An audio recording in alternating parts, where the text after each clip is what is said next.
நம்மக்கிட்ட ஒரு விஷயம் இருக்கும்போது நமக்கு அதோட ஒர்த்து தெரியாது சம்டைம்ஸ். அதை மாதிரி தாங்க எனக்கு. ஏன்னு கேட்டிங்கன்னா, கனடாவில் நான் வேறு ஒரு ப்ராவின்ஸில் இருந்தேன். அங்கே வருஷத்தில் ஒரு 6 மாதம் ஸ்னோ இருந்துகிட்டே இருக்கும். நீங்கள் நடந்துலாம் போக முடியாது. எப்போ பார்த்தாலுமே ஒரு முழங்கால் அளவுக்கு ஸ்னோ வந்து தேங்கி கிடக்கும். ஆனால் பார்க்குறதுக்கு அழகாக இருக்கும், விளையாடலாம் எல்லாமே இருக்கும். பட் டெய்லி கம்யூட்லாம் ரொம்ப கஷ்டமாக இருக்கும். அப்படி இருந்ததுங்கிறதுனால தான் இந்த ப்ராவின்ஸ்க்கு மாறி வந்தோம்.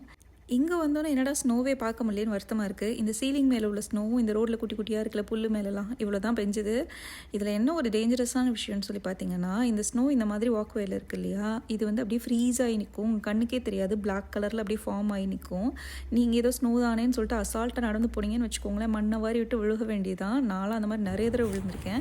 இந்த மாதிரி ஸ்னோ ஃப்ரீஸ் ஆகக்கூடாதுங்கிறதுக்காக ரோட்டில் வந்து ஒயிட் கலரில் வந்து சால்ட் வந்து தூவிடுவாங்க. பிகாஸ் அந்த தேங்கி நிற்கிற ஸ்னோ லேயர்ஸ்லாம் இருக்குது இல்லையா, அதெல்லாம் வந்து போயிட்டு தனியாக உருகிடும். அதுக்காக அந்த மாதிரி சால்ட் கொட்டி வச்சுருவாங்க. நடக்கும்போது ரொம்ப ஜாக்கிரதையாக நடக்கணும். நிறைய விழுகிறதுக்கான சான்சஸ்லாம் இருக்குது. உங்களில் எத்தனை பேருக்கு ஸ்னோ பிடிக்குன்னு சொல்லிட்டு கீழே கமெண்ட் பண்ணுங்கள். அப்படி இந்த வீடியோக்கு லைக் பண்ணுங்கள், சேனலுக்கு சப்ஸ்கிரைப் பண்ணிக்கோங்க. பாய்.